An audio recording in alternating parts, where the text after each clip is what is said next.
The Vanishing Act. It was our honeymoon, a dream come true. My wife and I had chosen a luxury cruise to celebrate our new life together, imagining days filled with sunshine and nights under the stars, completely carefree. We spent the first few days enjoying everything the ship had to offer, from lavish dinners to late-night dancing. But what we didn't expect was how quickly things would take a dark turn. On our third day at sea, we met another couple, Mark and Sarah, at the pool. They were friendly, easy to talk to, and like us, on their honeymoon. We hit it off immediately, spending the day together and making plans to meet up for drinks later that evening. It was comforting to have another pair of newlyweds to share the experience with. Someone to swap stories with and compare notes on married life. That night, we met at the ship's bar, laughing and talking like old friends. The conversation flowed effortlessly, and we learned that Mark and Sarah had booked the cruise on a whim, a last-minute decision after finding a great deal online. They seemed like the perfect match, charming, funny, and full of life. But as the night wore on, something started to feel off. When it was time to part ways, we agreed to meet up the next morning for breakfast. My wife and I headed back to our cabin, still buzzing from the evening, but with an odd feeling I couldn't quite place. Maybe it was just the excitement of the honeymoon, or maybe something deeper was gnawing at me, a subtle instinct that something wasn't right. The next morning, we arrived at the dining room and waited for Mark and Sarah, but they never showed. We thought maybe they had slept in, so we decided to check their cabin after breakfast. When we knocked, there was no answer. We knocked again, louder this time, but still nothing. A passing steward noticed us and asked if we needed help. "We're looking for our friends, Mark and Sarah," I explained. "They're in this cabin, but they're not answering." The steward frowned, checking his clipboard. "I'm sorry, sir, but there's no one by that name registered on this deck, or anywhere on the ship." I felt a chill run down my spine. "That can't be right. We were with them just last night." The steward shook his head apologetically. "Perhaps there's been a mix-up, but there's no record of anyone with those names or matching their description." My wife and I exchanged uneasy glances. This didn't make any sense. We had spent hours with them, and now it was as if they had never existed. We decided to go to the front desk, where they checked the passenger manifest. The answer was the same. No one named Mark or Sarah had boarded the ship. According to their records, the cabin they were supposedly staying in had been vacant since we set sail. Confused and increasingly anxious, we started asking other passengers if they had seen the couple, but no one remembered them. It was like they had vanished into thin air, leaving us to question our own sanity. Were we losing it? Had we imagined the whole thing? Determined to get to the bottom of it, I asked to see the ship's security footage. Reluctantly, the staff agreed, probably thinking we were crazy. But when we reviewed the tapes from the previous night, there was no sign of Mark and Sarah. The footage showed my wife and me at the bar, talking and laughing, but there was no one else at our table. We were sitting alone. That's when the fear really set in. How could two people we had spent hours with simply not exist? We were sure of what we had experienced, but the evidence said otherwise. Desperate for answers, we started digging, asking questions, and doing some research on the ship's history. It didn't take long to uncover the truth, a truth more horrifying than we could have imagined. Over the past few years, there had been a series of mysterious disappearances on cruise ships around the world, all involving young couples on their honeymoon. The pattern was always the same. The couple would befriend another pair who would then vanish without a trace. The common thread in all these cases was the revelation that the missing couples had never officially boarded the ship. We realized that Mark and Sarah weren't who they appeared to be. They had been using fake identities, blending in with the other passengers. But why? The answer came when we dug deeper into the reports: identity theft. These couples were con artists, stealing the identities of their victims and then disappearing, leaving no trace of their existence. And worse, it seemed they were involved in something far darker, murders staged to cover up their crimes. The more we uncovered, the more terrified we became.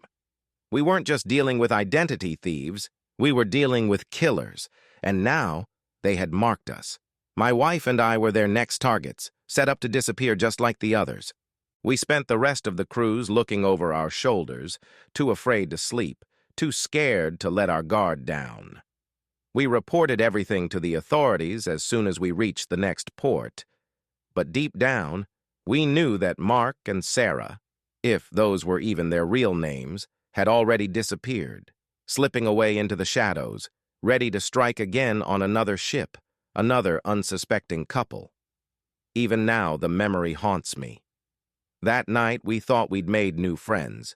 We had instead encountered something far more sinister. The Vanishing Act, they called it. A perfect crime, hidden in plain sight. And as I look back, I can't help but wonder, where are they now? And who will be their next victims?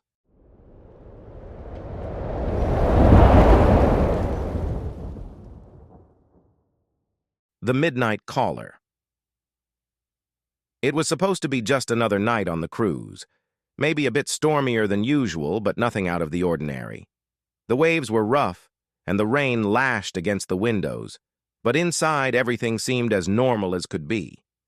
I was in my cabin, trying to read a book, the sound of thunder rumbling in the background. Then, out of nowhere, the ship's intercom crackled to life. At first, I thought it was just a routine announcement, maybe about the weather.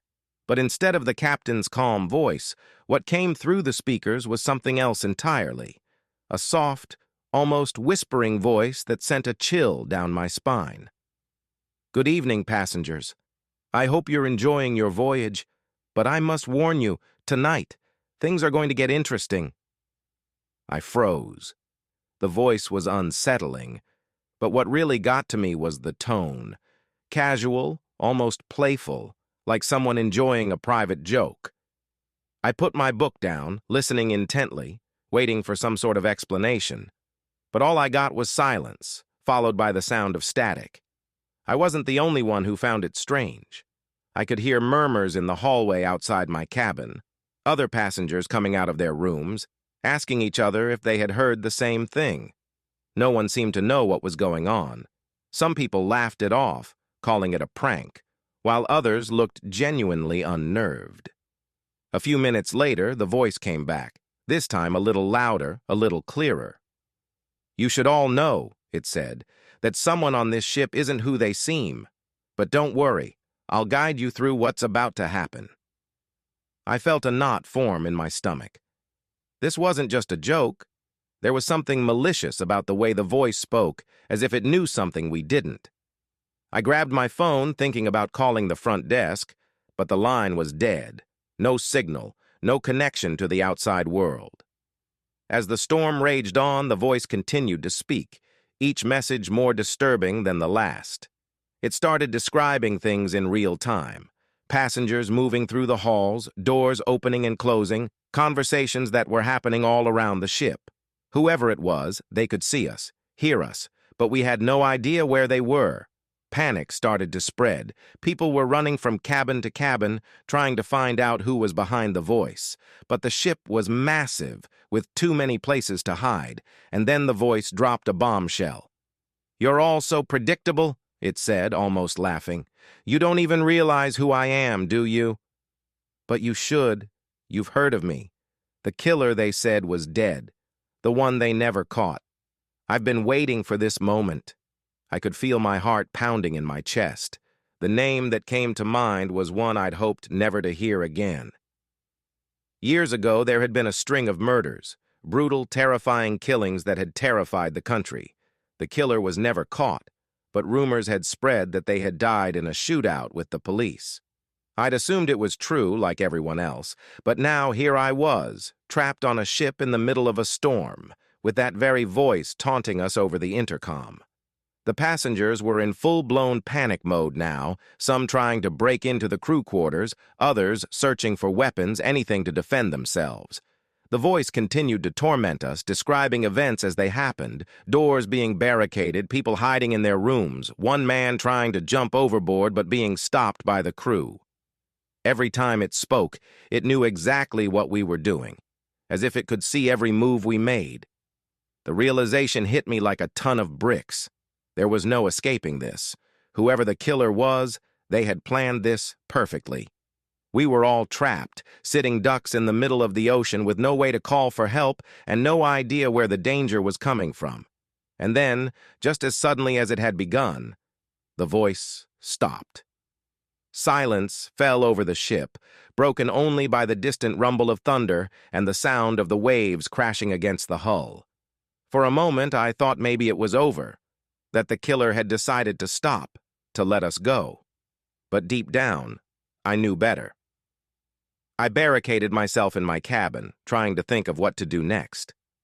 But the fear was overwhelming, the knowledge that someone out there was hunting us, and we had no idea who it was or where they would strike next. Hours passed, each one dragging on longer than the last. Every creak of the ship, every shadow that moved in the corner of my eye made me jump. I couldn't sleep, couldn't think, just waited for the next message, the next clue that would tell us what was happening. And then, just before dawn, the intercom crackled to life one final time.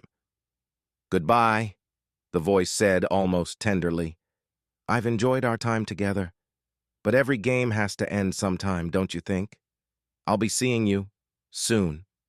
That was it. No more messages, no more clues.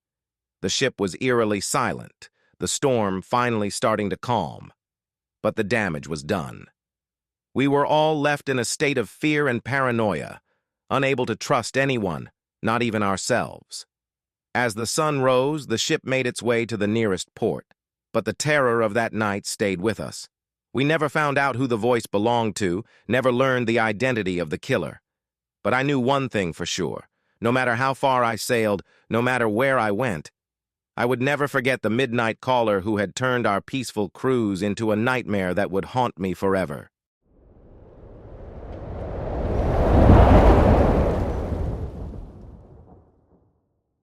The final voyage. It was the last night of my cruise, and I was enjoying the warm sea breeze as I strolled along the deck, savoring the final moments of what had been a perfect vacation. The sun was setting, casting a golden glow over the water, and everything seemed calm and peaceful. Little did I know that everything was about to change. As I headed back to my cabin to get ready for the evening's festivities, I noticed something unusual. A small envelope slipped under my door. Curious, I picked it up and opened it. Inside was a single piece of paper with a hastily scrawled message. "Leave the ship immediately. You're in danger." At first, I thought it was some kind of joke. Maybe one of the other passengers had too much fun at the bar and decided to play a prank. I crumpled the note and tossed it aside, deciding not to let it ruin my last night on board. But as I got dressed for dinner, the message kept nagging at me. Something about the way it was written, the urgency in the words, made me uneasy. I tried to brush it off, but the feeling of dread lingered. I couldn't shake the sense that something wasn't right. As I made my way to the dining room, I kept glancing over my shoulder, half expecting someone to jump out and yell, "Gotcha!" But the halls were eerily quiet, and I noticed that fewer people seemed to be around than usual. Dinner was supposed to be a celebratory affair, with everyone gathering to enjoy one last meal together. But when I arrived at the dining room, it was only half full. A few people I had seen regularly throughout the cruise were noticeably absent. I asked one of the waiters if he knew where they were, but he just shrugged and said some passengers had decided to turn in early. That didn't sit well with me. This was the final night. Why would anyone want to miss out on the festivities? The more I thought about it, the more the strange note started to make sense. What if it wasn't a prank? What if there really was something going on? After dinner, I decided to do a little investigating. I wandered the ship, checking the places where I had seen the missing passengers before. the casino, the lounge, the pool deck, but there was no sign of them. As the night wore on, the atmosphere on the ship grew increasingly tense. The few passengers I did see looked nervous, whispering among themselves. Then, as I was walking past one of the crew-only areas, I overheard something that made my blood run cold. Two crew members were talking in hushed tones, discussing the plan and how everything was set for midnight. One of them mentioned that they wouldn't find out until it was too late. My heart started pounding as I realized the note wasn't just a warning, it was a lifeline. I rushed back to my cabin, trying to piece together what I had heard. It was clear that something terrible was about to happen, and if I didn't act fast, I might not make it off the ship alive. But what could I do? The ship was in the middle of the ocean, with no way to contact the outside world. As I frantically packed my things, I remembered a story I had read about the ship's maiden voyage. There had been rumors of a deadly accident that had been covered up, and the ship had been hastily repaired and put back into service. Could this be related? Was someone trying to exact revenge for what happened all those years ago? I knew I had to get off the ship, but there was nowhere to go. I was trapped, surrounded by water on all sides, with no way out. My only hope was to alert the other passengers and try to stop whatever was being planned. But when I left my cabin, I found the hallway empty. The ship was eerily silent, as if everyone had vanished. My heart raced as I realized I was running out of time. Midnight was approaching, and whatever was going to happen, it would happen soon. Desperate, I headed to the bridge, hoping to find the captain or someone in charge. But when I got there, the door was locked and the lights were off. I pounded on the door, but there was no answer. The ship was on autopilot, heading toward a disaster I couldn't prevent. As I stood there, the ship's horn suddenly blared, a loud, ominous sound that echoed through the empty corridors. The lights flickered, and I felt a shudder run through the ship. It was happening, the final act of whatever terrible plot had been set in motion. I ran to the nearest lifeboat, my only chance of survival. But when I reached it, I found the ropes had been cut, leaving it useless. Panic set in as I realized there was no escape. I was trapped, just like everyone else who had vanished before me. And then, just as the clock struck midnight, I heard the sound of rushing water. The ship was sinking, just as the note had warned. I tried to find a way out, but the water was rising too fast. In those final moments, I understood the truth. The ship's dark secret had finally caught up with it, and we were all going down with it. As the water closed over my head, I thought of the note and how close I had come to escaping. But in the end, it didn't matter. The ship had claimed its victims, just as it had on that fateful maiden voyage, and I was just another lost soul, forgotten by the world above.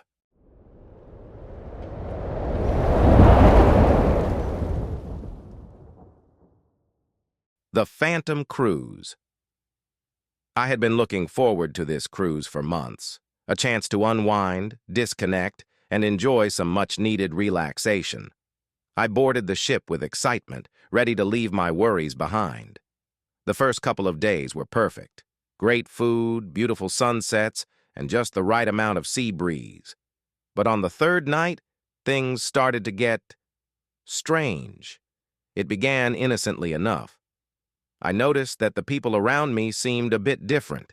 Some dressed in clothing that looked like it was from another era. Others speaking in accents that felt out of place. I chalked it up to the diverse crowd on the ship and didn't think much of it. After all, cruises attract people from all over the world, right? But then, I started seeing the same people over and over again, no matter where I went. The woman in the vintage dress and wide-brimmed hat was always on the promenade deck, gazing out at the ocean. The older gentleman in the tweed suit kept appearing in the dining room, sitting at the same table, staring at his plate but never eating. And the young couple from the 70s, with their bell-bottom jeans and floral shirts, were always dancing in the lounge, their moves oddly repetitive. I tried striking up conversations, but they were brief, almost robotic. The woman in the hat would smile politely and mention the beauty of the sea, and the older man would nod and mumble something about the weather. No one seemed to talk about where they were from or what they were doing on the cruise. It was as if they were stuck in a loop, repeating the same actions and words over and over again. On the fourth day, I realized I hadn't seen any new faces. Every passenger I encountered was someone I had already seen, as if the ship was caught in a time warp. My unease grew, and I decided to seek out the crew for answers. But when I asked a steward about the strange behavior of the passengers, he gave me a puzzled look and said there was nothing unusual. I asked to see the passenger list, but he claimed it was against policy to share that information. Determined to figure out what was going on, I spent the evening exploring parts of the ship I hadn't ventured into before. I wandered through dimly lit hallways and down narrow staircases, finding myself in areas that felt strangely deserted. The lower decks were almost eerily quiet, and I could feel the hairs on the back of my neck stand up as I walked. That night, I had trouble sleeping. My dreams were filled with images of the passengers I had seen, their faces blank and their eyes empty. I woke up in a cold sweat, my heart racing, convinced that something was terribly wrong. The next morning, I decided to confront the situation head-on. I made my way to the ship's purser and demanded answers. I told him about the passengers, the strange feeling that I was stuck in some kind of nightmare. He listened patiently, then smiled sympathetically and handed me a brochure. When I looked down at it, my blood ran cold. The brochure was for a cruise, this cruise, but the date on it was from over 50 years ago. The ship had been decommissioned shortly after that voyage, following a tragic accident that claimed the lives of everyone on board. I stared at the brochure, my mind racing. How could this be possible? I was on that ship right now. The purser, still smiling, simply said, "Welcome aboard, Paul. Enjoy your stay." I ran back to my cabin, my thoughts a blur. Everything looked the same, but now the reality of my situation was setting in. I was on a ghost ship, reliving a voyage that had ended in tragedy. The people I had seen were the spirits of those who had perished, doomed to repeat the same journey over and over again. I tried to leave the cabin, but the door wouldn't budge. The lights flickered and the room grew cold. I could hear the voices of the passengers outside, their whispers growing louder, closer. And that's when I realized the truth. I wasn't just a passenger on this cruise. I was part of it now, just like the others. The ship had claimed me, and there was no escape. Now I sit here, writing this, hoping that somehow someone will find this message and know what happened to me. If you ever find yourself on a cruise that feels too good to be true, be careful. You might just be joining a voyage you can never leave.